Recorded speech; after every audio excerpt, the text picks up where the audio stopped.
은혜 받으실 본문 말씀은 요한계시록 3장 14절에서 22절 말씀입니다.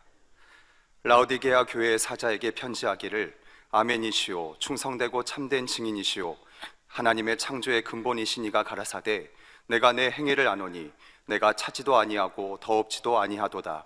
내가 차든지 더없든지 하기를 원하노라. 내가 이같이 미지근하여 더없지도 아니하고 차지도 아니하니 내 입에서 너를 토하여 내치리라. 내가 말하기를 나는 부자라 부유하여 부족한 것이 없다 하나 내 공고한 것과 가련한 것과 가난한 것과 눈먼 것과 벌거벗은 것을 알지 못하도다. 내가 너를 권하노니 내게서 불로 연단한 금을 사서 부유하게 하고 흰옷을 사서 입어 벌거벗은 수치를 보이지 않게 하고 안약을 사서 눈에 발라 보게 하라. 무릇 내가 사랑하는 자를 책망하여 징계하노니 그러므로 내가 열심을 내라. 회개하라. 볼지어다 내가 문 밖에서 서서 두드리노니 누구든지 내 음성을 듣고 문을 열면 내가 그에게로 들어가 그로 더불어 먹고 그는 나로 더불어 먹으리라. 이기는 그에게는 내가 내 보좌에 함께 앉게 하여 주기를 내가 이기고 아버지 보좌와 함께 앉은 것과 같이 하리라. 귀 있는 자는 성령이 교회들에게 하시는 말씀을 들을지어다. 아멘. 진짜 감사하시죠? 감동과 행복을 함께 하시는 아버지 하나님께 다시 한번 영광의 박수 올려드리겠습니다. 감사드립니다. 25교구장이신 김승신 전사님께서 라오디게아 교회라는 제목으로 말씀 증거해 주시겠습니다. 샬롬 성가대의 찬양과 니시키 오케스트라의 연주에 감사드립니다. 특송과 또 앵콜로 영광 돌려주신 담비 중창단에도 감사를 드립니다. 만민 매거진으로 수고해주신 GCN 방송에도 감사드립니다. 이렇게 간증으로, 이 만민의 간증으로 영광 돌려주신 분들께도 감사를 드립니다. 이 25년간 만민 봉사대로 수고해주신 이춘우 집사님과 또 20년간 단글씨 제작으로 봉사해주신 김창미 집사님, 그리고 30년간 국수봉사로 수고해주신 장미숙 권사님께도 감사를 드립니다.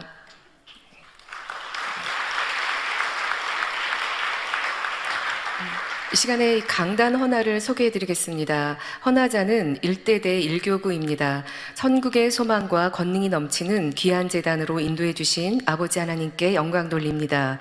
당회장님의 진액을 다한 생명의 말씀을 통해 인간경작의 섭리를 밝히 알려주시며 창조주 하나님과 예수 그리스도의 사랑을 깊이 깨우쳐 주심에도 감사드립니다.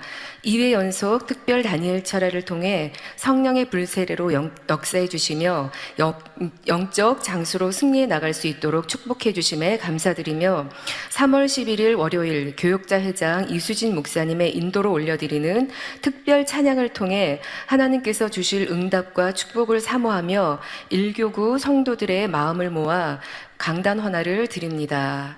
네, 감사합니다.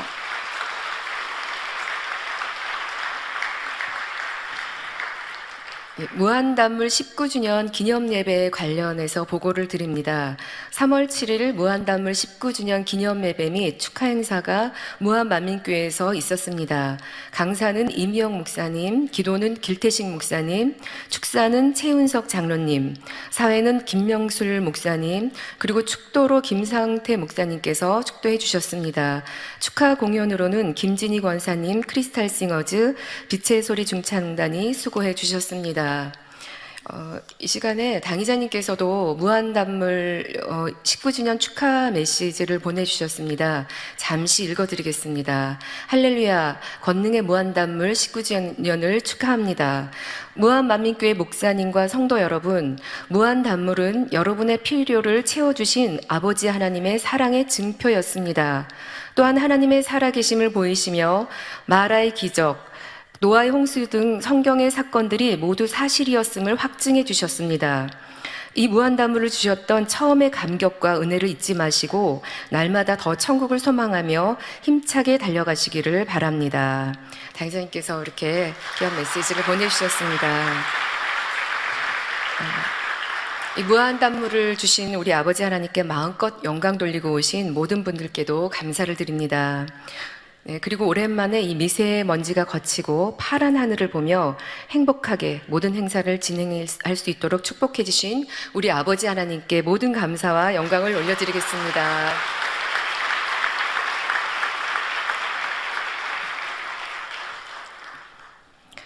네, 사랑하는 성도 여러분, 오늘 설교해 드릴 말씀의 제목은 라오디게아 교회입니다.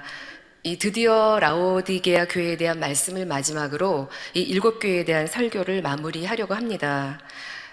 제가 그동안 이 7교회에 대한 말씀을 쭉 정리하고 또 원고를 쓰면서 준비를 하다 보니까 이 머릿속에서 7교회들이 왔다 갔다 하고 또 그것이 머릿속으로 그려지고 또 그곳에서 있었던 일들이 이제 떠오르기도 하면서 마치 이 시공을 초월해서 타임머신을 타고 그 당시 그 지역들을 제가 순례를 하고 온 그런 느낌이 듭니다. 제 개인적으로는 참 이렇게 유익한 시간이었습니다. 비록 이 수박 겉핥기 시기긴 했지만 이 초기 기독교 역사를 다시 공부해 보면서 이 영적인 흐름에 좀 더 큰 그림을 볼 수 있는 은혜가 주어지기도 했고요. 그리고 또 영의 세계에 대한 또 다른 시각의 분별력이 생기는 등 제게는 매우 유익한 시간이었습니다. 또한 이 마지막 때 우리를 향하신 우리 주님의 깊은 사랑을 다시 한번 마음 깊이 담을 수 있는 축복된 시간이기도 했습니다.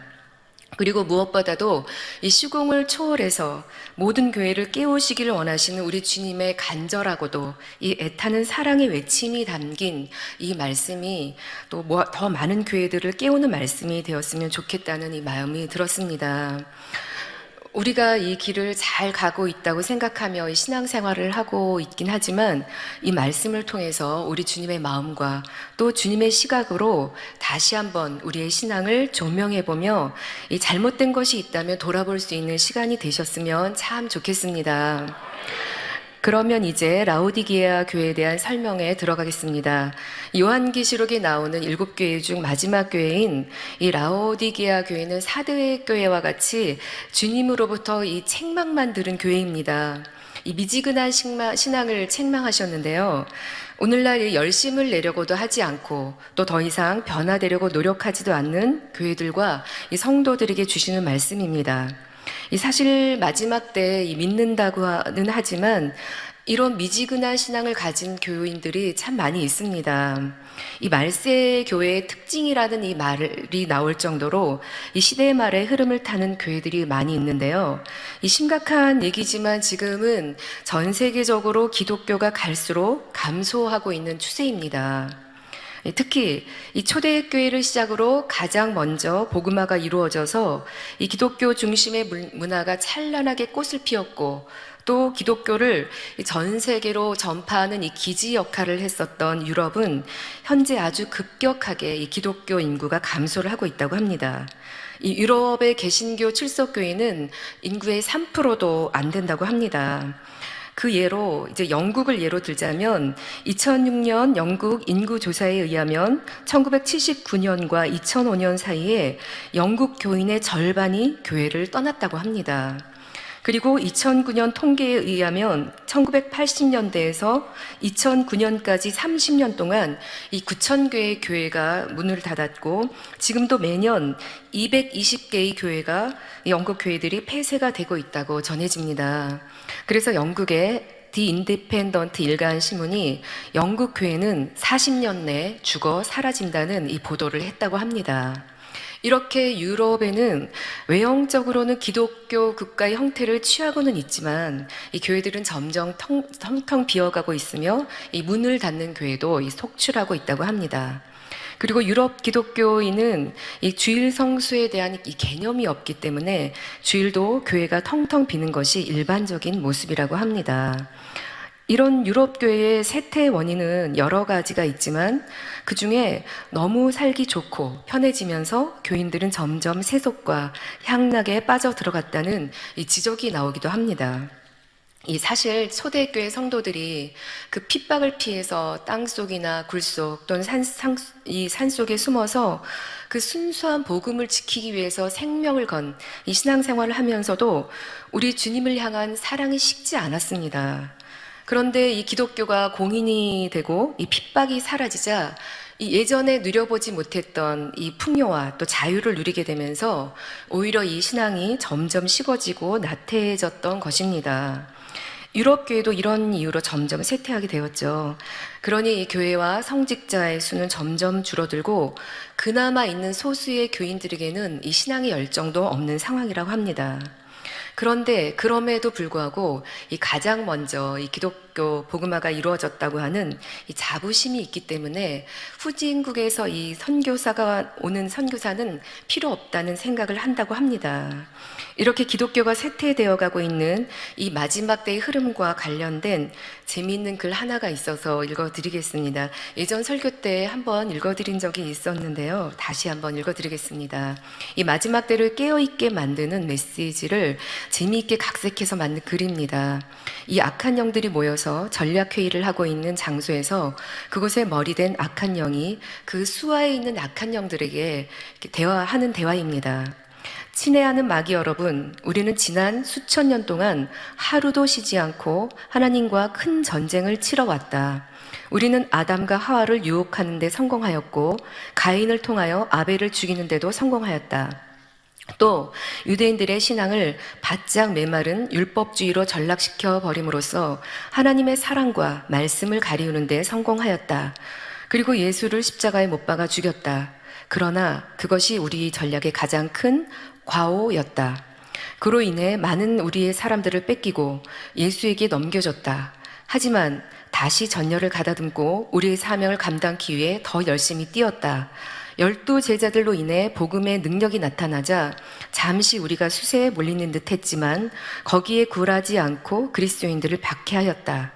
그러나 원형극장에서 한 사람을 죽였을 때 10사람이 그리스도인이 되는 것을 보면서 우리는 급히 전략을 수정하였다. 박해 대신 자유와 풍요를 주었다. 그 작전은 대성공이었다. 교회가 재물과 탐욕에 빠져 있는 동안 가짜 복음과 거짓 교리들을 넣어서 예수의 복음의 진리를 제거하는 데 크게 성공하였다.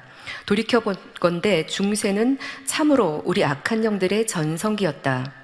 그런데 1000년의 긴 종교 암흑 시대가 끝나갈 무렵 터진 루터의 종교 개혁으로 인해 또다시 위기가 왔었다. 그러나 우리는 교단과 교리주의에 빠지도록 유도하여 위기를 극복하였다. 이제 우리는 마지막 시대에 돌입하였다. 이제부터 시작되는 전쟁이야말로 우리 모두의 운명이 달린 전쟁이다. 하지만 우리는 더 이상 사람들이 교회로 몰려드는 것을 막을 필요가 없어졌다.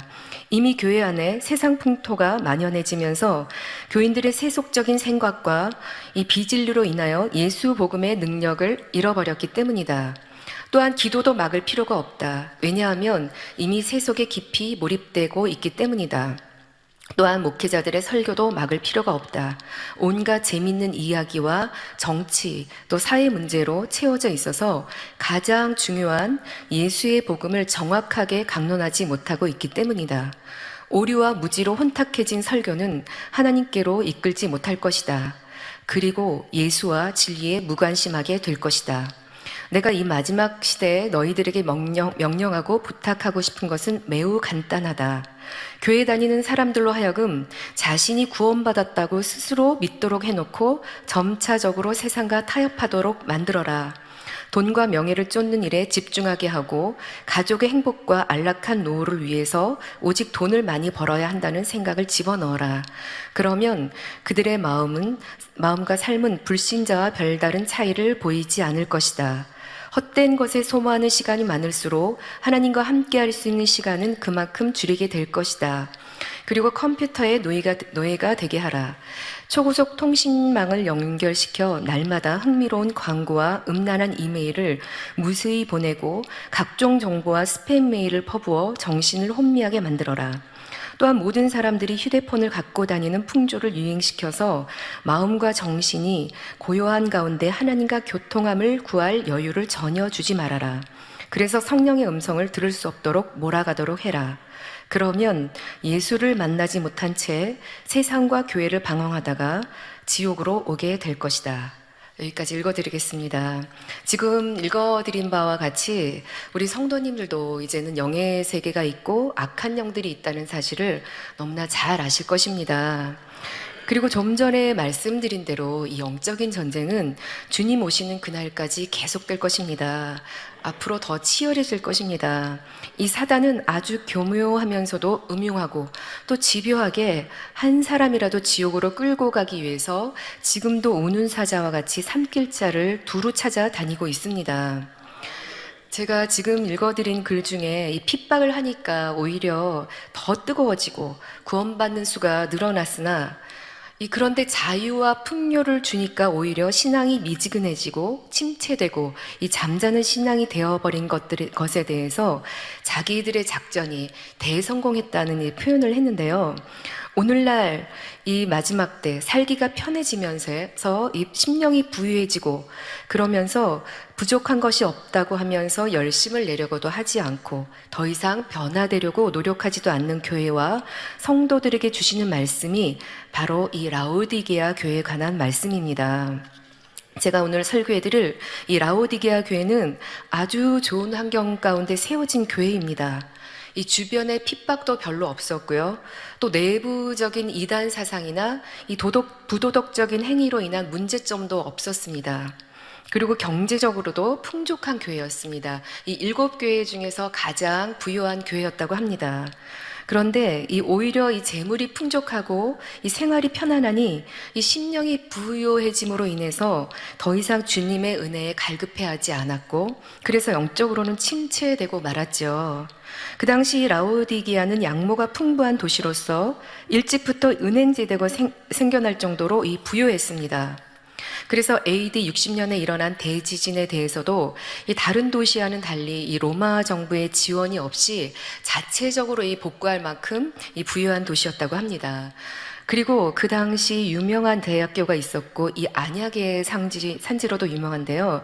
이 프리기안이라는 가루로 만든 이 안약이 눈병의 특효약으로 널리 사용이 되었다고 합니다.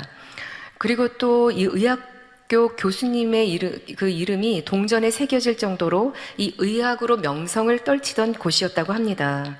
그런데요, 이런 풍요로움 속에 성장한 라오디게아 교회는 주님으로부터 차갑지도 않고 덥지도 않은 미지근한 신앙이라는 책망을 받았습니다.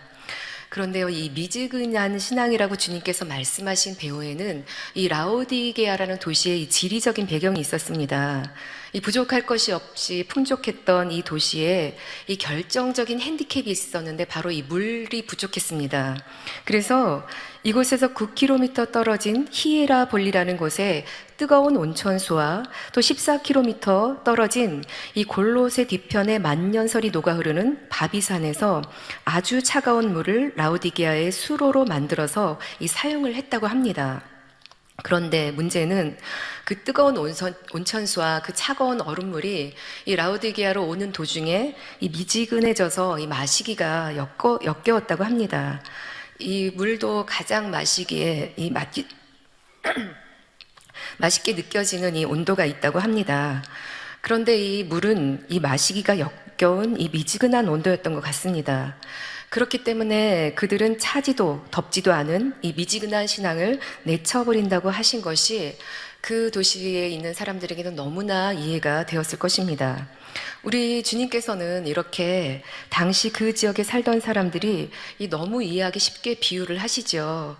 이 계시록을 기록할 당시에 그냥 하늘에서 떨어진 어떤 비유를 쓴 것이 아니라 그 시대에 그 지역에 살던 사람들이 이런 비유를 들으면 자신의 삶 속에서 겪을 수 있는 이 너무나 밀접한 상황을 통해서 비유한 것이기 때문에 지금 우리가 느끼는 것과는 또 다르게 너무나 생생하게 느낄 수 있게 해주셨죠.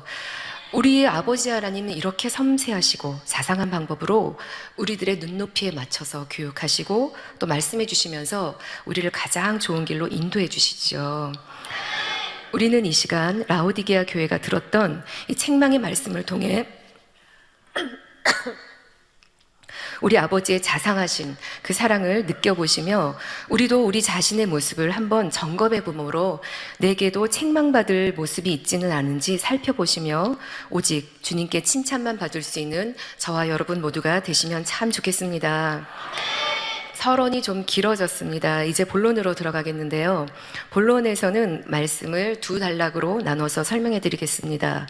첫 번째 단락에서는 미지근한 신앙에 대해서 자세하게 설명을 해 드릴 겁니다. 그리고 그와 함께 책망하신 내용까지 말씀드리겠습니다.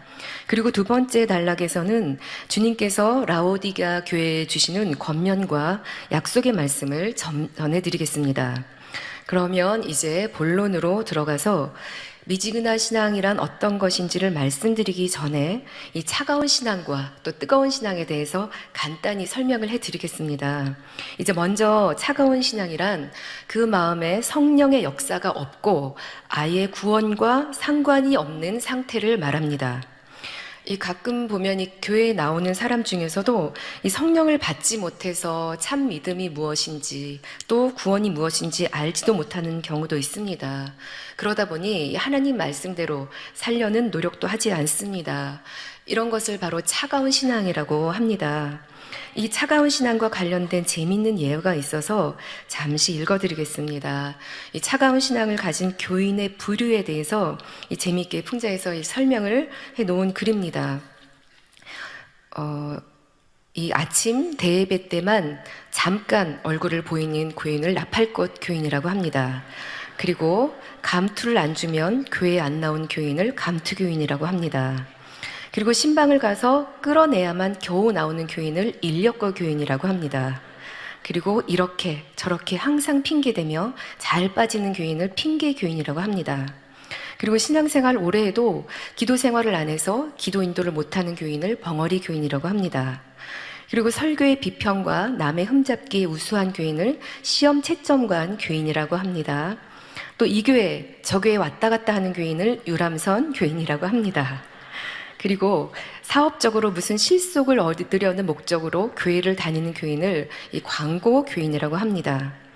또 집에서 밤늦게까지 잠을 자지 않으면서도 예배를 시작만 하면 조는 교인을 묵상 교인이라고 합니다. 그리고 한 가정에서 대표로 혼자만 나오는 교인을 국회의원 교인이라고 합니다. 그리고 교회에 가시 노릇이나 하는 이 파괴적인 교인을 가시 교인이라고 합니다. 이외에 여러 가지 모양의 차가운 이 모양을 가진 신앙을 가진 교인들의 모습이 있지만 여기까지만 읽어드리겠습니다. 지금 읽어드린 이 글은 이 성령을 받지 못한 이 차가운 신앙에 속한 교인들을 재미있게 설명해 놓은 글입니다. 이 성령을 받지 못했기 때문에 로마서 5장 5절에 소망이 부끄럽게 아니함은 우리에게 주신 성령으로 말미암아 하나님의 사랑이 우리 마음에 부은 바 됨이니 하신 말씀처럼 이 하나님의 사랑도 느끼지 못하고 이 천국과 지옥도 믿어지지 않습니다. 그래서 하나님께서 주시는 은혜와 감동도 없이 그냥 몸만 와서 예배를 드리는 경우이죠.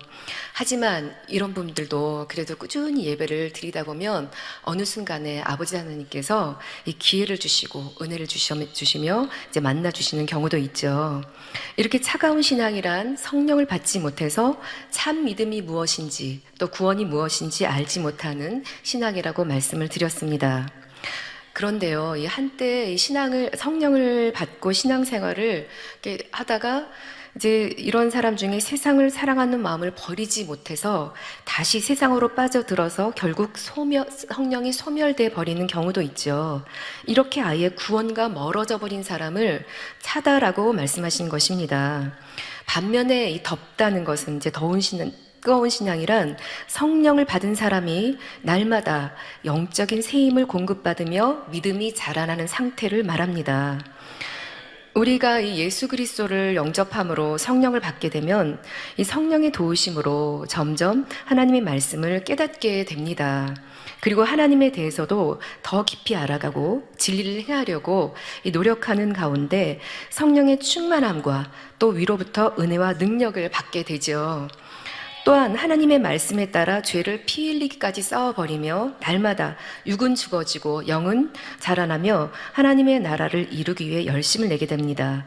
또한 마가복음 12장 30절에 하신 말씀대로 마음과 목숨과 뜻과 힘을 다해서 하나님을 사랑할 수 있게 됩니다. 이것을 바로 덥다고 표현한 뜨거운 신앙입니다. 그런데요, 여기서 이 차가운 신앙이나 뜨거운 신앙이라고 말하는 것은 이 믿음이 작고 또 크고를 말하는 것이 아닙니다. 초신자라 해서 차가운 신앙도 아닌 것이고, 또 교회 오래 다니고 직분을 가지고 있다고 해서 이 뜨거운 신앙이라고 하는 것도 아닙니다. 비록 아직은 믿음이 적고 진리를 온전히 행하지 못한다 해도 자신의 믿음 안에서 최선을 다해 하나님의 뜻을 쫓아 나아가고 있는 사람이라면 이런 사람을 뜨거운 신앙을 가진 사람이라고 할 수가 있겠습니다. 반면에 신앙생활한 지 오랜 세월이 지나도 전혀 변화되려고 하지 않는 사람이나, 또는 어느 것이 하나님의 뜻인지 분명히 알면서도 그릇된 길로 행하는 사람이라면 그는 차가운 신앙을 가진 사람입니다. 그런데요, 이런 차가운 신앙이 단번에 되는 것이 아닙니다. 자신도 잘 모르는 사이에 이 미지근한 신앙이 되고 결국 점점 차가운 신앙이 되고 만다는 것이 문제입니다. 그러면 이 미지근한 신앙이란 어떤 것을 말할까요? 이 미지근한 신앙이란 성령을 받아 하나님이 계심을 알고 천국과 지옥이 있음을 알면서도 뜨거워지지 않고 정체되어 있는 상태를 말합니다. 이런 미지근한 신앙은 자신은 믿음이 있다고 생각을 하면서 교회는 왔다 갔다 하지만 이 성령의 교통함이 없기 때문에 성령의 음성과 인도와 주관을 받지 못합니다. 그래서 하나님의 말씀을 들어도 깨우침이 없고 또 자신의 모습을 깨우치지 못합니다. 그나마 이 차가운 신앙이 되면 이 지옥에 간다는 것을 알기 때문에 교회에는 출석을 합니다. 하지만 주님을 위해서 자신을 희생하려 하지 않고 또 더 많은 것을 들여서 또 충성하려고 하지도 않고 뜨거워지려고 하지도 않습니다. 또한 마음의 할례를 하지도 않기 때문에 이 삶의 변화도 없습니다. 설사 겉으로는 충성을 한다 해도 이 마음의 할례를 하지 않기 때문에 아무리 신앙생활을 오래 했다 해도 1년 전, 5년 전, 10년 전의 모습과 지금의 모습을 비교한다면 변화가 없고 세상 사람과 별 차이가 없습니다. 그런데요, 이렇게 미지근한 신앙에 머물러만 있고 계속 돌이키지 않는 사람은 결국에는 차가운 신앙이 되고 맙니다. 다시 말해서 미지근한 신앙도 오래 지속이 되면 결국 구원과 상관없이 사망에 이르게 된다는 말입니다. 19세기 영국 교회를 대표하는 설교자였던 존 찰스 라일 목사님이 미지근한 신앙이 얼마나 심각한지를 경계하는 말씀을 했습니다. 그 당시 영국 교인들은 이 세례를 받고 이제 교회만 다니면 다 천국 갈 거라고 대부분이 그렇게 믿고 있었다고 합니다.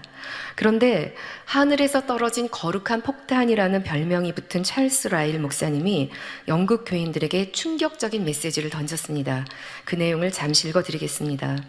안타깝게도 구원에 이르는 믿음이 없고 그리스도와의 진정한 사귐이 전혀 없는 게 분명한데도 죽으면 천국 갈 거라고 말하는 사람들이 많습니다. 하지만 이런 사람들은 천국에 적합하지 않습니다.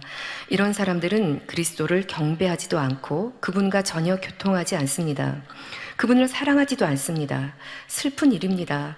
여러분이 천국에서 무엇을 할 수 있겠습니까? 천국은 결코 여러분을 위한 것이 아닐 것입니다.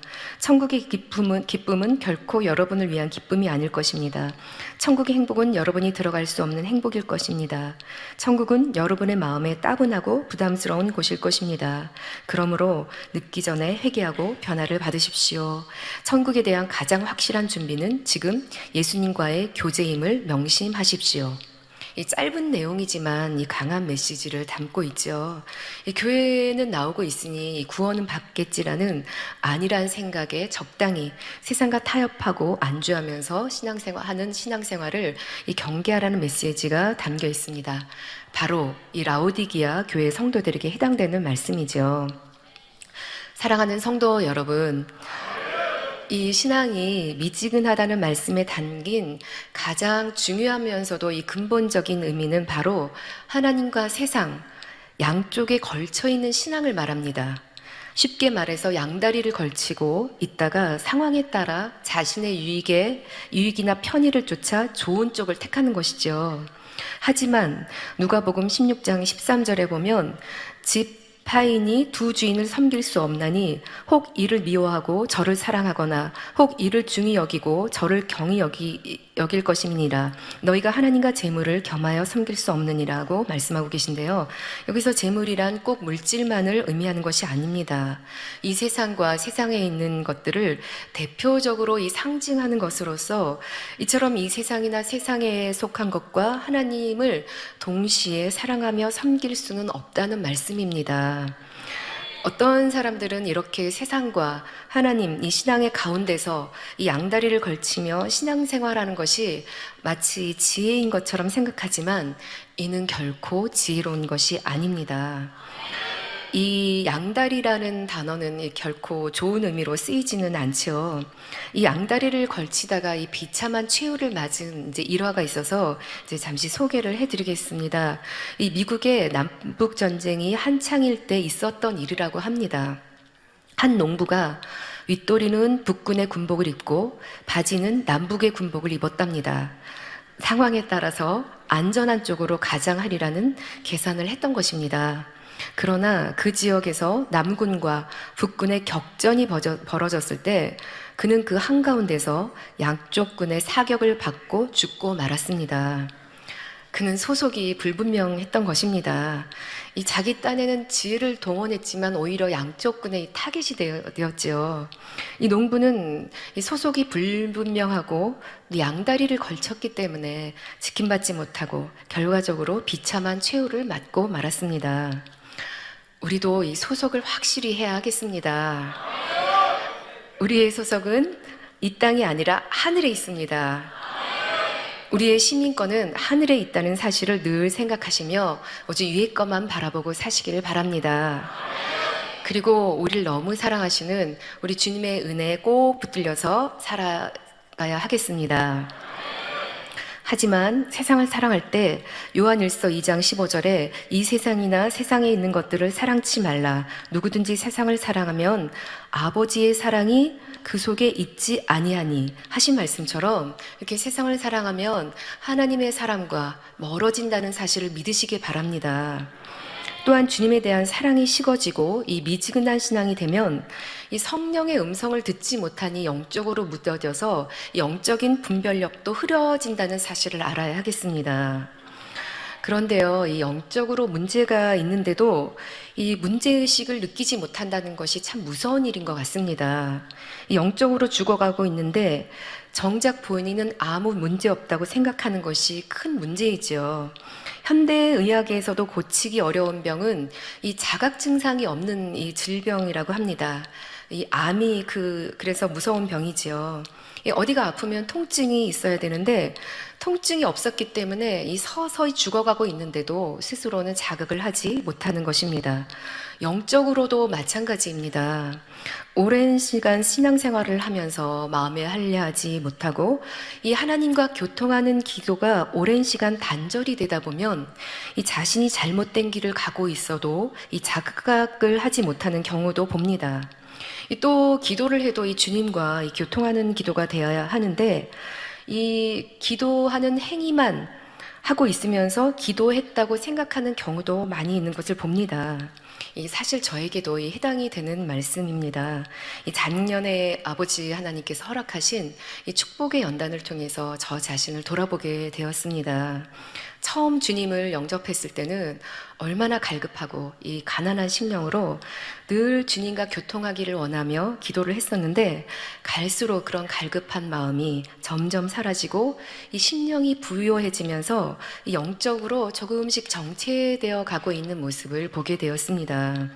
물론 사명 감당을 하고 있었지만 처음 그 갈급했던 마음이 아닌 어느 정도 채워졌다는 마음으로 이 감당을 하고 있었던 것입니다. 그런데요, 이 내 편에서 어느 정도 채워졌다고 하는 이 마음이 바로 교만한 마음이라는 것을 이번에 깨우치게 되었습니다. 제가 이 설교를 준비하면서 예전에 좋아했던 찬양이 떠올랐습니다. 잠시 앞절만 불러드리겠습니다.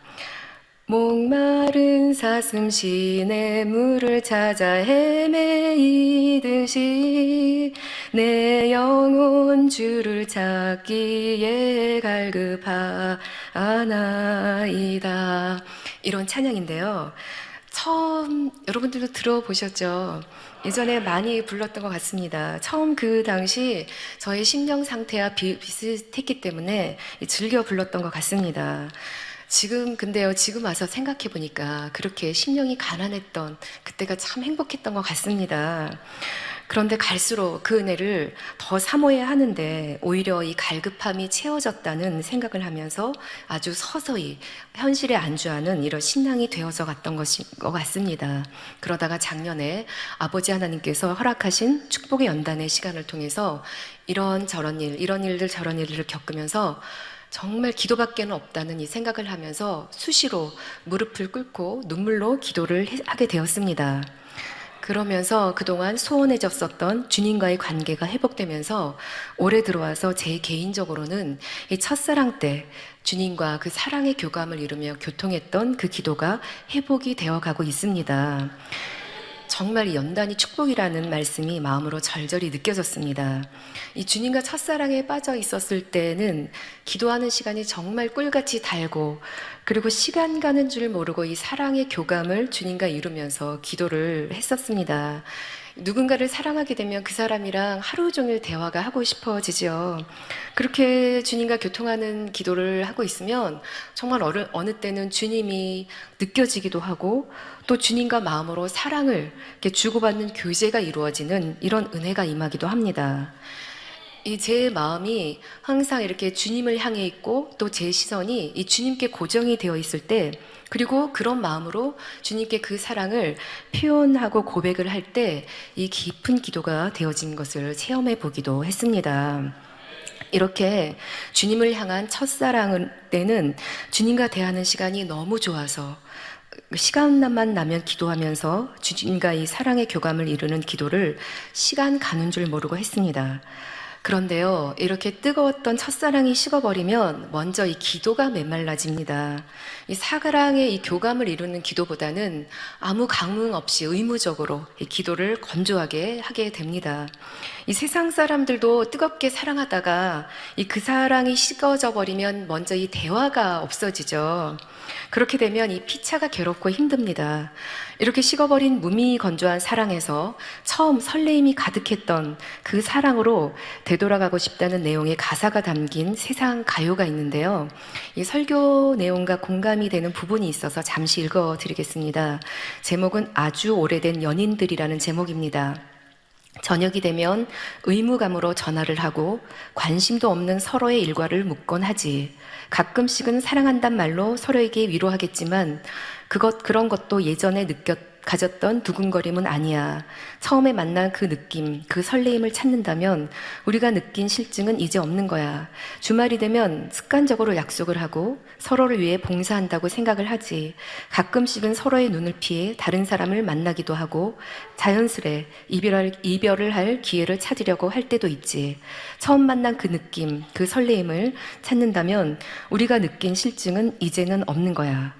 이런 내용인데요. 이렇게 세상 사람도 이 묵은 사랑이 싫고 이 설레임으로 가득했던 이 첫사랑을 다시 찾고 싶어서 노래를 부르네요. 저도 그동안 이 바쁘다는 핑계로 이 따로 시간을 내서 이렇게 기도를 하지 못했었는데요. 요즘은 이 많은 시간은 내지는 못하지만 짬짬이 시간을 내서 그런 설렘이 가득했던 기도를 하려고 노력을 하고 있습니다. 그래서 그렇게 개인 기도 시간을 따로 내서 기도를 하다 보니 요즘은 이 주님과 단둘이서 은밀하게 기도하는 시간이 사모가 되고 또 기다려지기까지 합니다. 얼마 전 우리 지역장님과 이 기도에 대한 대화를 나누다가 지난 추억이 떠오르면서 이게 참 행복했는데요. 예전에 구성전에는 아주 조그만 기도실이 있었는데요. 그곳에서 기도하기를 사모하는 성도님들도 많이 계셨죠.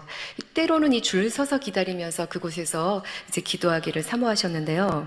기다리면서도 이 기도실 밖에 있는 성전에서 기도를 하고 있다가 안에 있는 분이 나오면 또 다음 분이 들어가시고 또 다음 분이 나오면 그 다음 분이 들어가서 그렇게 줄 서서 기도하는 그 시간조차도 행복하게 기도했던 그런 때가 있었노라고 이 대화를 나누다가 옛 추억이 떠올라서 행복했습니다. 이렇게 주님을 향한 첫사랑으로 뜨거웠을 때 기도는 기쁨이고 행복으로 느껴집니다. 또 기도가 그렇게 하고 싶어지죠. 우리 성도님들도 물론 그렇게 하시는 분들도 계시지만 좀 더 행복하게 기도를 하셨으면 좋겠습니다. 뭔가 숙제를 하듯이 기도를 하는 것이 아니라 사랑하는 사람과 대하듯이 우리 주님과 친밀한 교제를 이루는 기도가 되셨으면 참 좋겠습니다. 그럴 때 기도가 행복해집니다. 지금 특별 단일 절야가 진행 중인데요. 이런 특별한 시간을 통해서 우리 주님께서 주시는 은혜를 놓치지 마시고 주님과의 관계를 더욱 돈독히 다지시고 무엇보다도 이 주님과의 첫사랑을 회복하는 시간이 되시기를 바랍니다. 다시 본론으로 돌아가겠습니다. 오늘 본문 요한계시록 3장 17절 전반절에 보면 내가 말하기를 나는 부자라 부여하여 부족한 것이 없다라고 말씀을 하는데요. 이 차라리 자신의 부족함을 깨닫고 인정한다면 하나님께 매달려서 돌이킬 기회라도 얻을 수 있는데 이 미지근한 신앙을 가진 사람은 스스로가 이렇게 나는 부자다, 부족함이 없다 그러면서 이렇게 그 부족함을 깨닫지 못하고 또 인정하지도 않습니다. 그래서 열심을 내려고 노력하지도 않고 변화되려는 노력도 하지 않죠. 그렇다면 이러한 사람이 과연 부족함이 없는 부유한 사람일까요? 성경에서는 반대로 말씀하고 있습니다.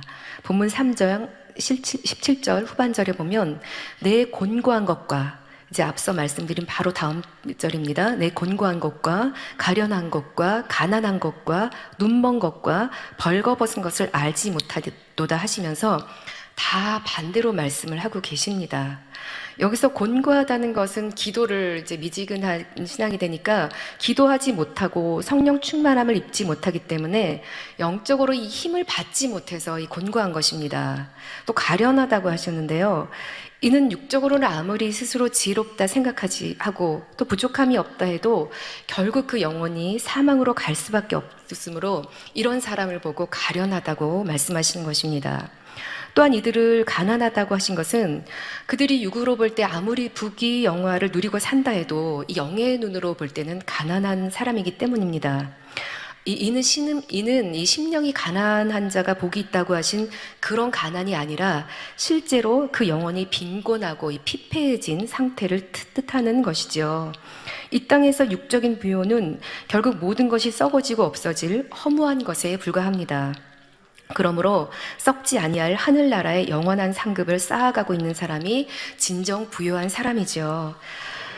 그런데요, 이 미지근한 신앙을 가진 사람은 하나님 앞에 충성하지 못하고 물질도 아까워서 심지 못하니 이 결국 하늘나라에 쌓을 것도 없으므로 설령 나중에 회개해서 간신히 구원을 받았다 해도 천국 가서 받을 상급이 전혀 없는 것입니다. 그러니 이런 사람들을 가난하다고 말할 수밖에 없는 것이죠. 또한 본문 말씀에 그런 사람들을 눈멀었다고 하신 것은 이렇게 미지근한 신앙생활을 하는 사람은 이 신령한 영의 세계를 알지 못하기 때문에 이 참된 것에 눈길을 돌리지를 못합니다. 이 내세에 대한 소망보다는 이 당장 눈앞에 보이는 현실만을 바라보게 됩니다.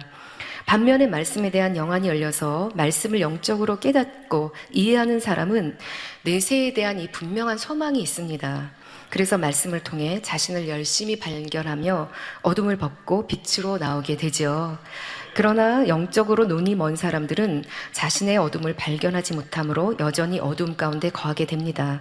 그러니 성도로서 당연히 입어야 할 의의 옷을 입지 못하는 것이죠. 그래서 이들을 향해 이 본문에서 벌거벗었다고 하는 것입니다.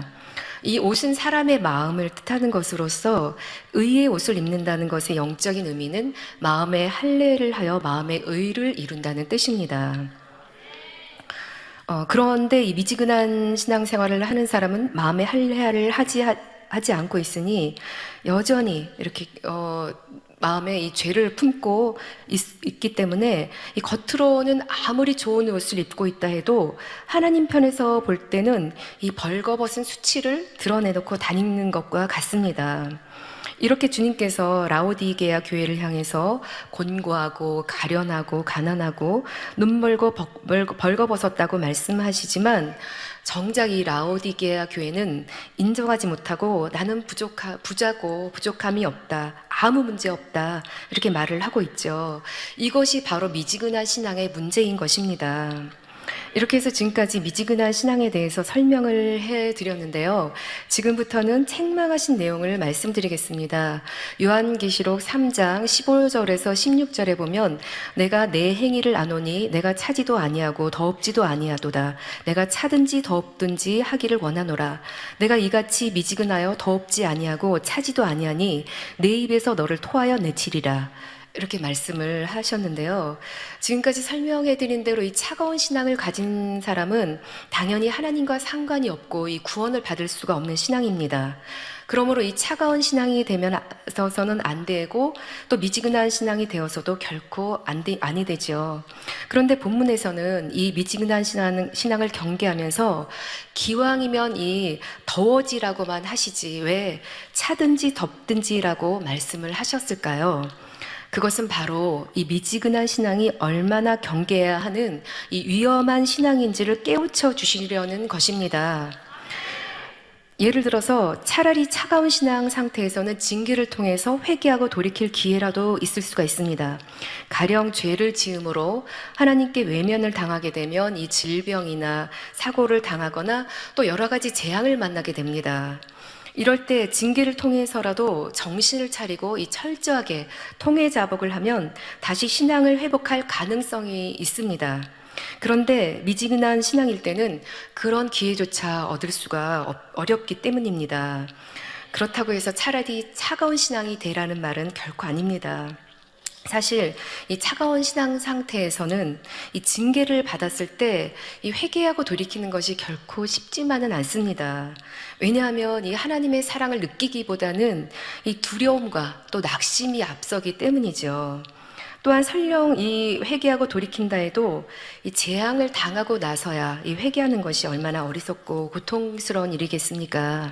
또한 회개하고 아버지 앞에 용서를 받는다 해도 일단 한번 깨어진 하나님과의 신뢰 관계를 다시 회복하는 것도 쉬운 일이 아닙니다. 이 유다의 아사 왕이 그러했죠. 아사 왕은 왕위에 오른 지 35년까지는 하나님을 의지하며 바르게 행한 왕이었습니다. 그런데 말년에 이르자 그 신앙이 변질되는 것을 봅니다. 변질되기 전에는 얼마나 하나님의 사랑을 받았습니까? 외침도 당하지 않도록 지킴을 받았고, 전에는 아무리 큰 군대가 맞서 싸울 때도 이 하나님께만 의지해서 승리할 수가 있었습니다. 그런데 점점 변질되어서 이제는 적이 침략하자 사람을 의지하게 되고, 그것도 이방 나라의 왕에게 도움을 청하죠. 이 일로 인해서 아사왕은 이 하나니라는 선지자들을 통해서 하나님의 책망을 듣게 되는데, 이때 왕이 회개하고 돌이킨 것이 아니라 오히려 선지자를 옥에 가두고 말았습니다. 이 일로 인해서 왕에게는 징계가 임하여 발에 중한병이 들고 말았지요. 그런데요, 이때라도 회개할 수 있었으면 얼마나 좋았겠습니까? 사랑과 긍휼이 많으신 우리 하나님이라는 것을 믿는다면 그 징계가 자신을 사랑하기 때문에 돌이킬 기회를 주신 것임을 깨달을 수가 있을 것입니다. 그러나 아사왕은 이 징계를 받고도 우리 아버지 하나님의 사랑을 붙잡을 수가 없었습니다. 오히려 두려움으로 하나님의 낯을 피하게 됩니다. 결국 세상의 의원을 의지하다가 마침내 치료를 받지 못하고 죽음을 맞게 되지요. 이 미지근한 신앙의 결과를 잘 보여주는 사건입니다. 사랑하는 성도 여러분, 오늘 말씀에 이 미지근한 신앙은 토하여 내쳐버린다고 하셨는데, 이 말씀은 사실 이 두려운 말씀입니다. 이 구원받지 못한다는 말씀이죠. 그렇기 때문에 우리가 깨어있는 신앙이 되어야만 원수 마귀가 방해해도 그것을 간파하고 물리치며 승리할 수가 있습니다. 그런데 미지근한 신앙은 깨어있지 못하니 원수 마귀가 방해할 때 그것을 보지 못하고 속수무책으로 당할 수도 있다는 말입니다. 베드로전서 5장 8절에 근신하라 깨어라 너희 대적 마귀가 우는 사자같이 두루다니며 삼킬 자를 찾나니 하신 말씀처럼 항상 우리가 성령으로 충만함으로 깨어있지 않으면 원수 마귀 사단이 삼킬 자를 찾아다닐 때 덤비고 해방을 할 때 이겨낼 힘이 없으므로 자칫 사망의 길로 이 속수무책으로 끌려가게 됩니다. 이 말을 믿으십니까? 우리가 살면서 이 굶주린 사자와 맞닥뜨린 분은 이곳에는 한 분도 아니 계신 줄 압니다. 그런데 이 말씀에 우는 사자라는 표현을 하셨다는 것은 그만큼 기도하며 영적으로 깨어있지 않으면 위험할 수도 있다는 말입니다. 실제로 이 사람이 호랑이에게 물려가는 장면을 본 적이 있습니다. 이 맹수들이 사는 동물원에 차를 타고 다니면서 관람을 하는 곳에서 실제로 있었던 일입니다. 그곳은 맹수들이 돌아다니는 매우 위험한 곳이기 때문에 절대로 차 밖으로 나가면 안 된다는 주의를 준다고 합니다. 그런데 그렇게 주의를 줬음에도 불구하고 그 말을 무시하고 밖으로 나갔다가 실제로 변을 당한 일이 일어났습니다. 실제로 호랑이에 물려가서 한 명은 죽고 한 명은 크게 다쳤다고 합니다. 지금 이제 영상에서 보시는 이 여성분이 이 설마 정말 호랑이가 나타날까라는 생각도 못한 것 같습니다. 동물원에서 이 차 밖으로 나가면 큰일 난다고 이 주의를 줬을 때 정말 그 말을 이 주의를 분명히 나가면 안 된다고 주의를 줬는데 그 말을 믿지 못한 것 같습니다. 그리고 그 말을 믿지 못했기 때문에 나갔다가 저렇게 끔찍한 변을 당했습니다. 이 육의 세상에서도 저런 일을 당하는 것을 보기만 해도 얼마나 무섭고 끔찍합니까? 그런데 영의 세계에서도 우리 눈에 보이진 않지만 분명히 악한 영들이 있습니다.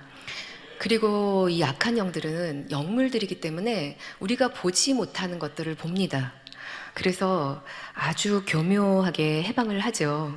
그리고 그들은 오직 어찌하든 하나님의 자녀들을 하나님으로부터 멀어지게 만들고 기도하지 못하게 만들고 또 신앙에서 멀어지게 만들어서 이 지옥으로 끌고 가는 것이 그들의 생명이기 때문에 아주 특심을 가지고 생명 걸고 그 사명을 감당을 하고 있습니다.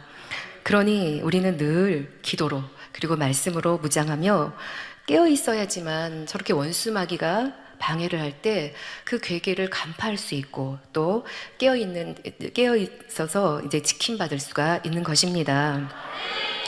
좀 끔찍한 장면이긴 했지만 우리 성도님들이 영적인 세계와 결부시켜서라도 더 깨어 있으시길 바라는 마음으로 이런 영상을 준비하게 되었습니다. 이해해 주시길 바랍니다. 이제 두 번째 단락으로 들어가겠습니다. 두 번째 단락에서는 라오디게아 교회에게 주시는 권면과 약속의 말씀이 나갑니다. 어떻게 하면 이 미지근한 신앙에서 뜨거운 신앙이 될 수 있는지 처방을 내려주시고 또 그렇게 권면하신 말씀에 순종했을 때 축복을 약속해 주시는 말씀이 나갑니다. 먼저 본문 3장 18절 전반절에 보면 내가 너를 권하노니 내게서 불로 연단한 금을 사서 부요하게 하라고 이렇게 말씀하십니다. 그런데 이 말씀을 문자 그대로 해석을 하면 오해가 생깁니다. 실제로 이 금을 사서 부자가 되라는 말씀이 아니지요.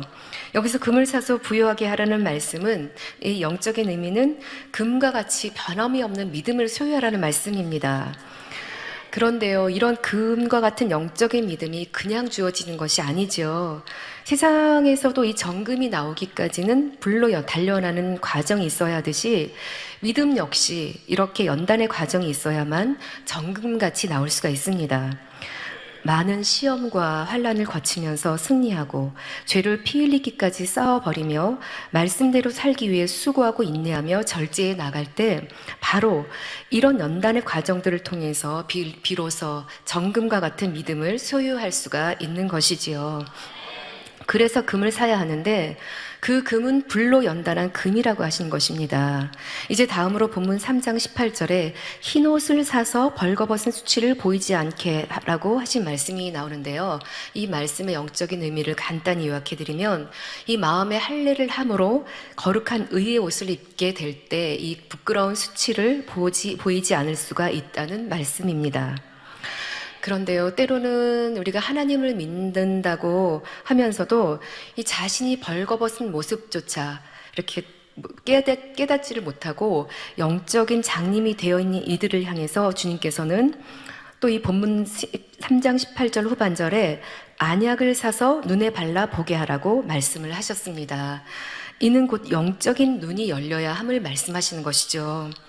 즉 믿음을 가지고 말씀대로 살게 되면 이 차츰 성령의 음성을 듣게 되고, 그래서 진리가 무엇인지 죄가 무엇인지를 깨닫게 되며 영적으로 분별력이 생기게 되는데, 이것이 바로 영안이 열렸다고 하는 것입니다. 우리 주님은 이 비유도 이 라오디게아 교회 사람들에게 맞게 이렇게 설명을 하시죠. 앞서 말씀을 드린 대로 이 눈병의 특효약으로 유명해서 이 눈병을 치료하는 이 기술에 대한 자부심이 있었던 이 라오디게아에 있는 교회를 향해서 정작 자신들은 이 영적으로 눈먼 줄도 모른다고 이 책망을 하신 것입니다. 이 육적으로 아무리 눈이 좋아도 영적인 눈이 열리지 않으면 하나님의 말씀을 들어도 이해가 되지 않고 또 어렵고 또 천국에 대한 소망도 주어지지 않습니다. 그래서 영안이 열린다는 것은 실제 영안이 열려서 영의 세계를 본다는 의미도 있지만, 이보다 중요한 의미는 하나님의 말씀을 들음으로 하나님의 뜻을 깨닫고 그 깨달음을 통해 내 자신을 진리로 변화시켜 나가는 것을 말합니다. 이렇게 해서 하나님께서 지금까지 라오디게아 교회를 향해서 엄중한 이제 책망과 더불어 이 권면의 말씀을 하셨는데요. 그런데 또다시 오늘 본문 3장 19절에 보면 무릇 사랑하는 자를 책망하여 징계하노니 그러므로 내가 열심을 내라 회개하라 하고 말씀하신 것처럼 이 라오디게아 교회를 향해서 다시 한번 이 잘못된 신앙에서 돌이킬 것을 촉구하십니다. 이 말씀에는 하나님께서 징계를 허락하신 이유와 목적이 잘 나타나 있습니다. 사랑하시기 때문에 징계하는 것이고, 그 목적은 결국 징계를 통해서 회개하고 열심을 내게 하려 하는 것이지요. 하나님께서 우리가 죄를 지었음에도 그에 대한 아무런 책망이나 징계가 없다면 결국 죄의 삭슨 사망이라는 영계의 법칙에 의해서 사망으로 갈 수밖에 없습니다. 그렇기 때문에 정말 사랑한다면 이 징계를 할 수밖에 없는 것입니다. 그래서 징계를 통해서라도 이런 사랑을 느끼는 사람은 결국 회개하고 돌이켜서 변화가 될 수 있는 것이죠. 그런데 이런 징계를 받아도 아무런 깨달음이 없고 돌이킬 마음이 없다면 하나님께서는 징계를 허락하실 이유가 없습니다. 그러니 다음에는 잘못을 해도 징계조차 오지 않습니다. 이는 참으로 무서운 일입니다. 믿는다 하는 사람이 말씀대로 살지 못하고 죄를 지어가는데도 형통하며 징계가 없다면 이는 하나님으로부터 외면을 당한 상태입니다. 그런데요, 그런 경우 징계를 받지 않고 현재는 잘 살고 있다고 해도 이 문제는 마지막 심판날에 그 영혼이 구원받지 못하고 지옥으로 간다면 그보다 더 큰 불행은 어디 있겠습니까? 그러니 하나님께서 사랑하시는 자녀라면 그가 잘못된 길로 갔을 때 사생자와 같이 버려두시는 것이 아니라 당연히 사랑의 매를 드시는 것이고, 이것이 징계받는 본인에게도 축복이라는 사실입니다. 그러므로 이 징계가 당장에는 무섭고 또 두려울 수도 있지만, 오히려 그 시간을 전화위복으로 삼아서 이 징계가 아니었다면 내가 어찌 되었을까 또를 생각하며 오히려 이 징계를 통해서 하나님의 사랑을 느낄 수 있게 된다면 이는 큰 축복이 될 것입니다. 그렇다고 해서 꼭 이 징계가 임할 때까지 계속 잘못된 길로 가라는 것이 결코 아닙니다. 하나님께서는 징계를 허락하시기 전에 수없이 사실 기회를 주십니다. 말씀으로도 깨우쳐 주시고 또 이렇게 저렇게 권면도 해보시고 또 이 불통하게 만들어서 사인을 주십니다. 하지만 이렇게 회개할 수 있는 기회를 수없이 주시죠. 이럴 때 조금이라도 빨리 깨달아서 회개하고 돌이키면 좋겠지만, 혹여라도 그렇지 못해서 징계가 임하게 되었다 하더라도 그것마저도 우리 아버지 하나님의 사랑임을 깨달아서 이제는 정령 마음 중심에서 회개하고 돌이켜야 합니다. 그래서 잃었던 우리 아버지 하나님과의 신뢰 관계도 회복해 나가야 합니다. 사랑하는 성도 여러분, 이렇게 책망만 들었던 라오디게아 교회에 주님께서는 그래도 소망을 가질 수 있게 해주시는 약속의 말씀을 해주십니다. 이 본문 계시록 3장 20절에 보면 볼지어다 내가 문 밖에 서서 두드리노니 누구든지 내 음성을 듣고 문을 열면 내가 그에게로 들어가서 그로 더불어 먹고 그는 나로 더불어 먹으리라, 이렇게라고 말씀을 하고 계신데요. 이 계시록에 기록된 문 밖에서 주님께서 두드린다는 이 말씀은 이 불신자가 주님을 영접할 때 주시는 말씀이 아닙니다. 이미 주님을 믿고 라오디게아 교회와 같이 신앙생활을 하고 있는 이런 신앙을 가진 교회들과 성도들에게 주시는 말씀입니다. 몸은 교회에 다니고 있지만 이 마음은 주님께 내어드리지 않는 교인들에게 주시는 말씀이지요.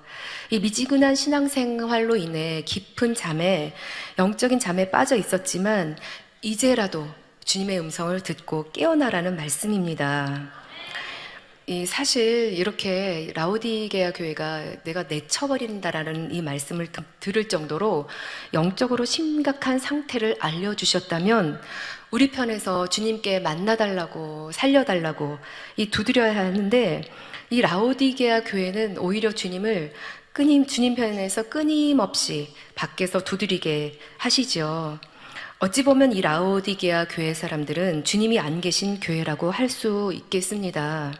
우리 주님을 계속 문 밖에 세워둔 채 본인들끼리 기도하고 예배드리며 신앙생활하면서도 아무 문제의식도 느끼지 못한 교회였죠.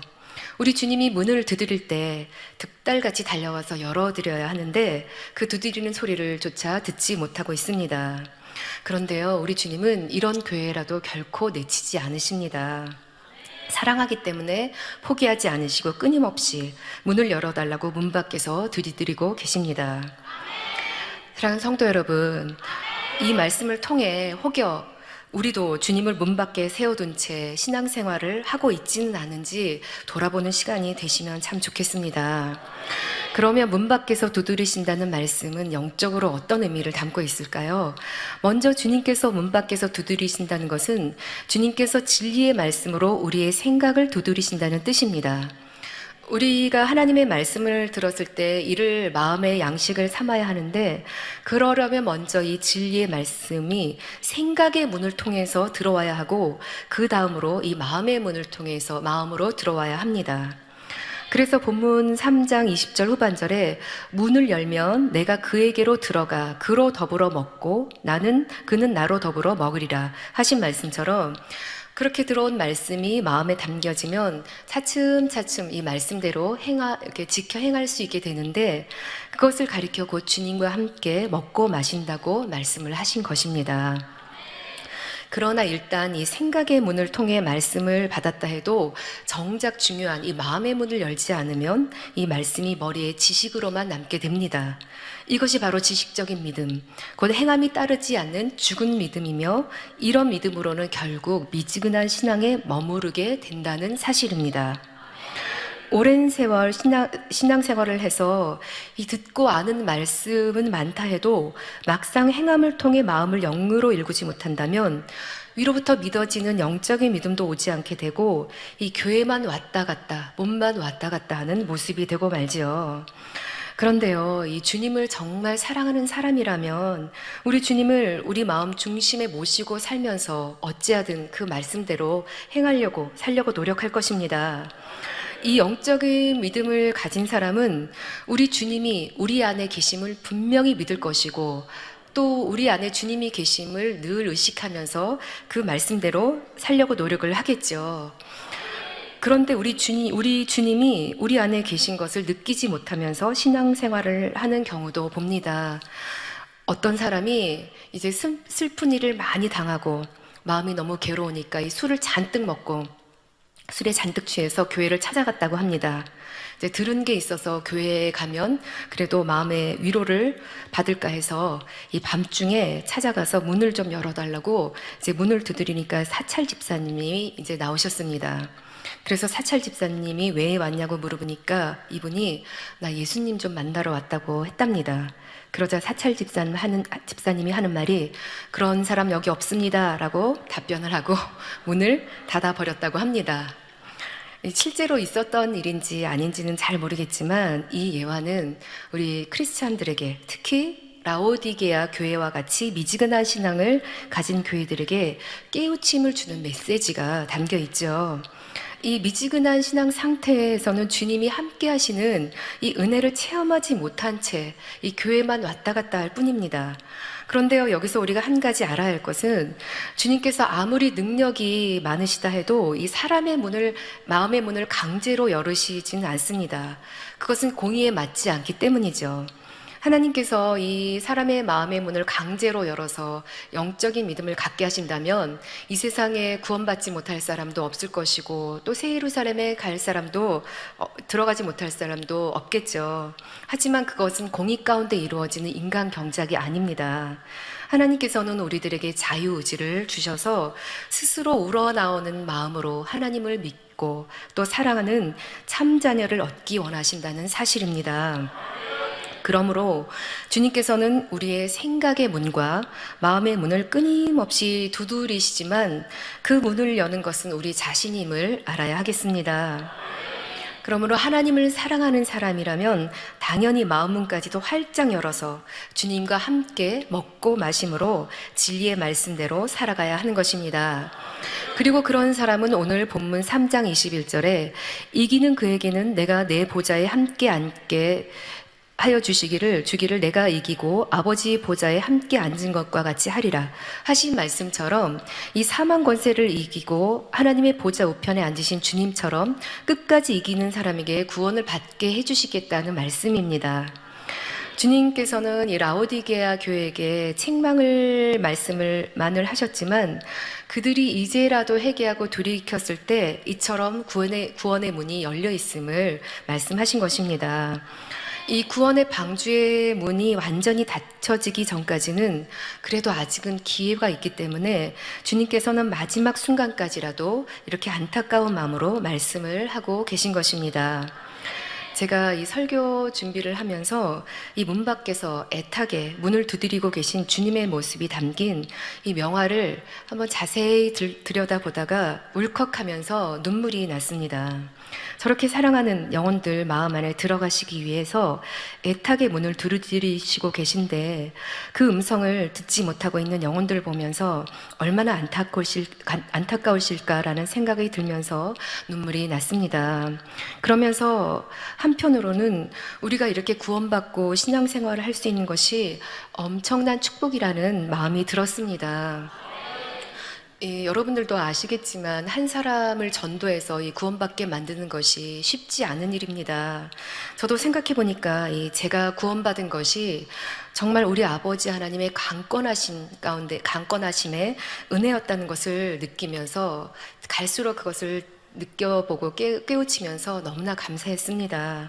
우리는 앞서 말씀드린 대로 주님께서 우리의 마음을 두드리실 때 기다렸다는 듯이 사랑하는 아빠 품에 안기듯이 득달같이 달려가서 문을 활짝 열어드려야 하겠습니다.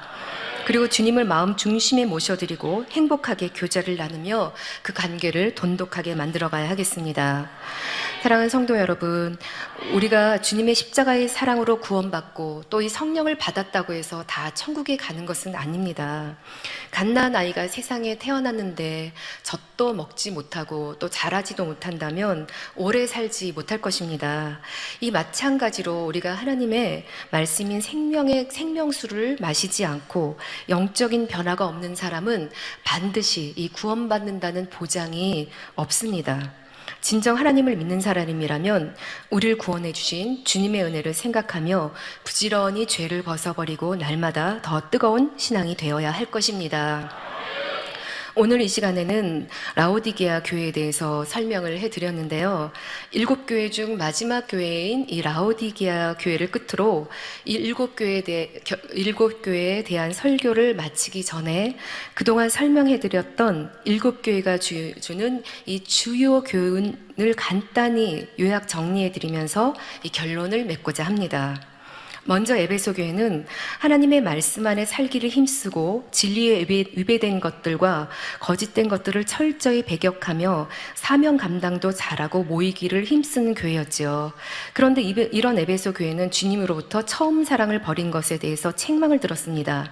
그리고 이 회개하여 첫사랑을 찾지 않으면 구원도 받지 못한다는 엄한 말씀을 하셨죠. 이 에베소 교회는 오늘날 교회들 중에 이 초창기에는 주님을 향한 사랑이 심히도 뜨거워서 뜨겁게 기도하며 열정적으로 이제 시작했지만 이 부흥하면서 점차적으로 이제 교만해짐으로 주님을 향한 이 사랑이 식어버린 교회들과 이 주의 종들에게 주신 말씀이라고 했죠. 그래서 그 마음 안에 오직 주님을 향한 사랑으로 가득 찼던 시간들을 기억하며 그 초심을 잃어버린 교만함을 회개하라는 메시지가 담긴 말씀이라고 전해드렸습니다. 두 번째로 서머나 교회는 주의 이름으로 인해 많은 핍박과 환난을 당해야 했지만 주님께서는 이것도 결국 축복임을 말씀하십니다.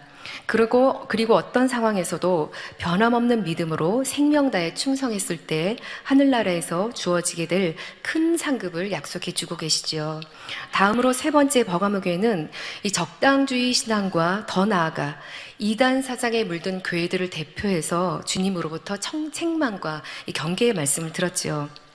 주님을 믿는다고 하면서도 발람과 같이 세상과 짝하는 신앙을 가진 것과 또 니골라단과 같이 하나님의 진리의 말씀을 변질시켜서 이단 사상으로 빠지는 교회들이 있다는 말씀입니다. 바로 이 영지주의를 경계하라는 말씀을 드렸죠. 육으로는 아무리 악한 죄를 지어도 이 영이 구원받는 데는 아무런 문제가 없다는 것을 주장하는 사상입니다. 이런 사상을 신앙에 적용시켜서 조금씩 빠져들게 되면 나중에는 아무런 양심의 가책 없이 사망에 이른 육체를 이 짐짓 지어가다가 결국 사단의 밥이 되고 마는 경우를 봅니다. 그러므로 말씀을 잘 무장하고 분별해서 이런 이단 사상에 빠져들지 말아야 함을 말씀드렸습니다. 다음으로 네 번째로 두아디라 교회 역시 나름대로는 열심히 신앙생활을 하고 있다고는 하지만 실상은 하나님의 뜻에서 이 벗어난 있는 교회를 향한 주님의 책망이 나가고 있는 교회입니다. 이 육적으로는 아무리 충성하고 있고 갈수록 더 열심을 내는 것 같이 보여도 이 정작 마음에 할례를 하지 않는다면 그것은 육적인 충성에 불과하며 하나님 앞에는 아무 소용이 없다는 사실입니다. 그러다가 자칫 이세벨과 같은 거짓 선지자의 미혹에 빠져서 진리에서 벗어나 버릴 수가 있는 것이죠. 이 마음에 할례하지 않고 이 외형적인 것에만 치중하는 신앙은 결국 구원받기도 어려운 쭉정이의 신앙과 같음을 알아야 합니다.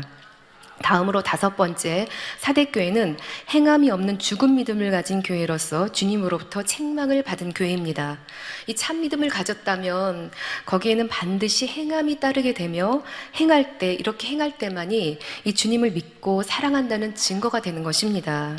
그래서 행함이 없는 죽은 믿음이 되지 않으려면 처음 이 십자가의 사랑을 깨닫고 구원받았을 때 느꼈던 그 기쁨과 감격, 그리고 주님을 향한 그 뜨겁고도 순수했던 사랑을 늘 마음에 떠올리며 또 성령 안에서 기도하기를 사모함으로 이 늘 구원의 확신을 느끼는 신앙이 되어야 함을 말씀드렸습니다. 다음으로 여섯 번째로 빌라델피아 교회는 이 어린 신앙을 가졌을 때부터 어려운 환경임에도 불구하고 진리의 말씀에 따라 오직 예와 아멘으로 순종하며 행해온 교회로서 이 주님으로부터 오직 칭찬만 받은 우리 교회입니다. 빌라델피아 교회는 적은 능력을 가지고도 주님의 이름을 배반치 않는 것과 이 인내의 말씀을 지킨 것에 대해서 칭찬을 하셨는데요.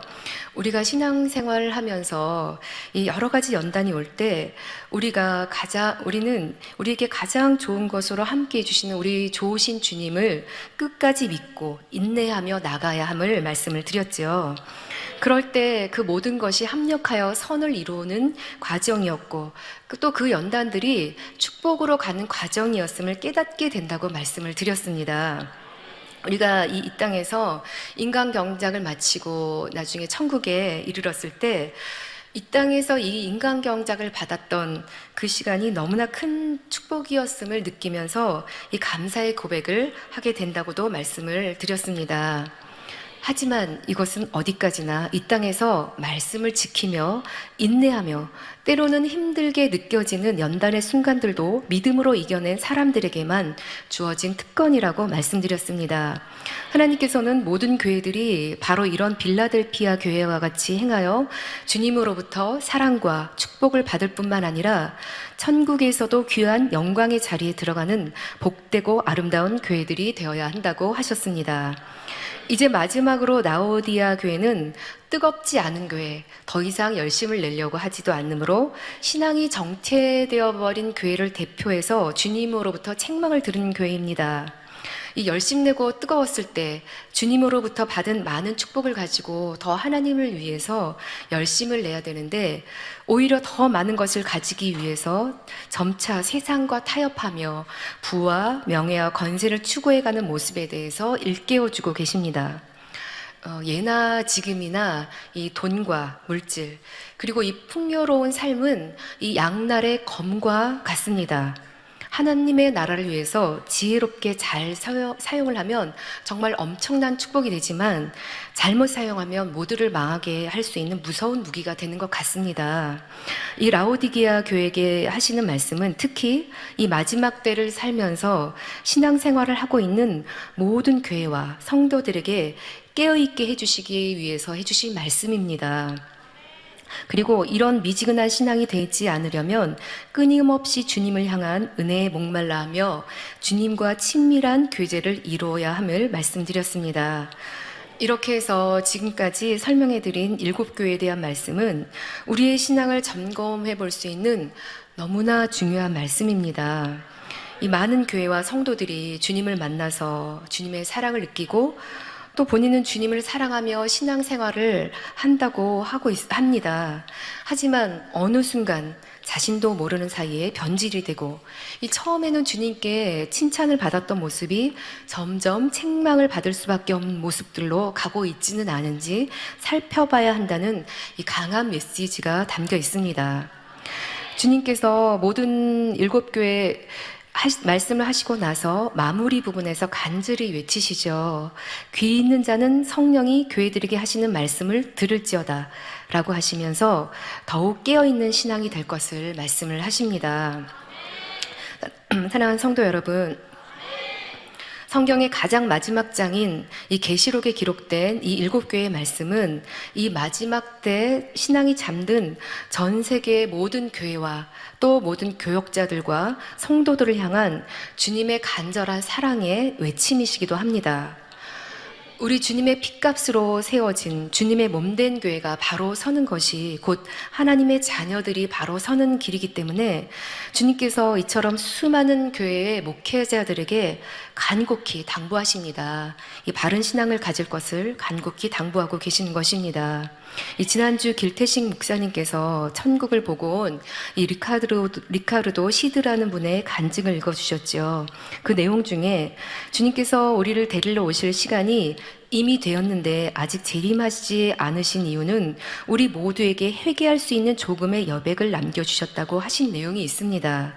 그러면서 우리는 반드시 온 마음으로 주님을 찾아야 하며 첫사랑을 회복해야 함을 말씀하셨습니다. 그렇습니다. 우리 7교회 주신 내용 중에도 가장 중요한 메시지 중에 하나가 바로 처음 그 뜨거웠던 사랑을 회복하라는 말씀입니다. 그리고 오늘 설교의 핵심 내용이기도 하고요. 우리는 우리 신랑 대신 사랑하는 주님을 향한 뜨거운 사랑을 가지고 이 부지런히 신부단장하며 늘 깨어있는 신앙이 되어야 하겠습니다. 그래서 이 성경 말씀의 가장 마지막, 계시록의 가장 마지막 절인 계시록 22장 20절에서 21절에 이것들을 증거하신 이가 가라사대 내가 진실로 속히 오리라 하시거늘 아멘 주 예수여 오시옵소서 주 예수의 은혜가 모든 자들에게 있을지어다 아멘 하신 말씀처럼 이 주님을 뜨겁게 사랑함으로 우리 주님 오시기를 간절히 바랄 수 있는 아름다운 신부들이 다 되시기를 바랍니다.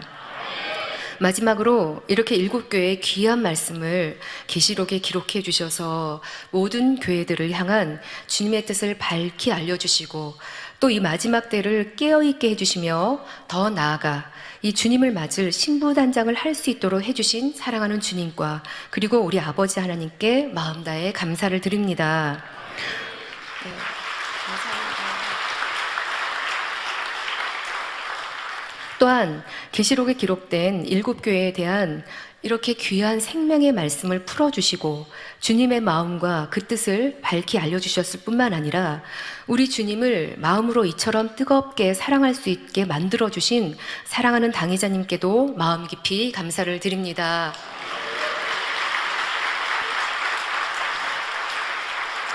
말씀을 참고하시면서 기도하시겠습니다.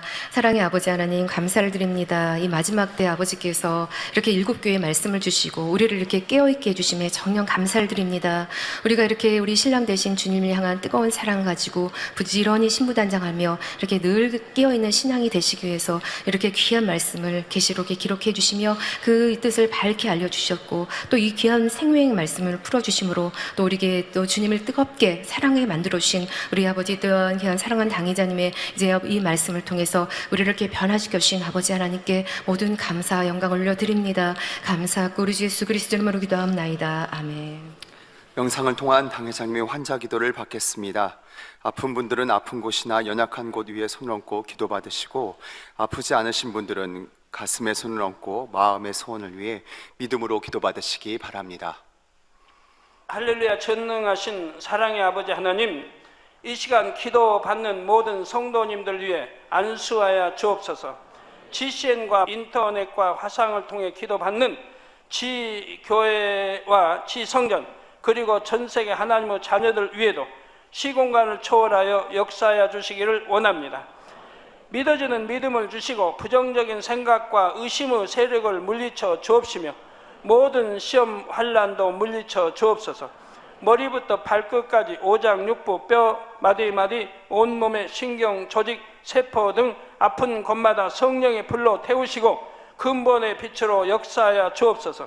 예수 그리스도의 이름으로 명하노니 원수마귀 사단 모든 질병, 균, 연약함아 물러가라. 빛이 여임하라. 모든 불치, 난치병도 성령의 불로 태워 깨끗하게 역사하여 주옵소서. 말라리아를 비롯한 모든 풍토병도 물리쳐 주옵소서. 감기, 기침, 열, 몸살, 독감 등 각종 유행성 질병도 다 물러가라. 어떠한 유행성 질병, 균도 틈타지 않게 지켜 주옵소서. 위암, 폐암, 간암, 유방암, 자궁암, 대장암, 피부암 등 각종 암과 에이즈, 백혈병, 뇌졸중, 고혈압, 저혈압, 심장병, 폐병, 위장병, 당뇨, 부인병, 피부병, 갑상선 질환과 모든 염증도 깨끗게 하여 주옵소서. 소아마비, 중풍, 관절염, 디스크도 온전케 하여 주옵소서. 요통, 두통, 신경통을 비롯한 모든 통증은 사라질지어다. 간질, 자폐증, 우울증, 조울증, 노이로제 등 모든 정신질환도 물러가라. 모든 마비된 것도 풀어지고 일어나 걷고 뛸지어다. 눈도 잘 보이게 하옵시고 귀도 잘 들리게 하여 주옵소서. 소경은 눈을 뜨고 귀머거리는 들으며 벙어리는 말할지어다. 각종 사고, 후유증도 깨끗게 하시고 부러진 뼈도 붙여 주옵소서. 화상 입은 것도 온전케 하옵소서. 화기야 물러가라. 열도 물러가라. 아버지 흉터도 나지 않게 역사해 주시기를 원합니다.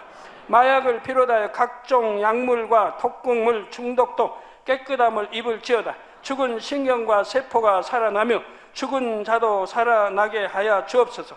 잉태의 축복도 주시기를 원합니다. 잉태 축복을 받으라. 예수 그리스도의 이름으로 명하노니 원수마귀 사단아 하늘 공중 곳에 잡은 악의 영들아 물러가라.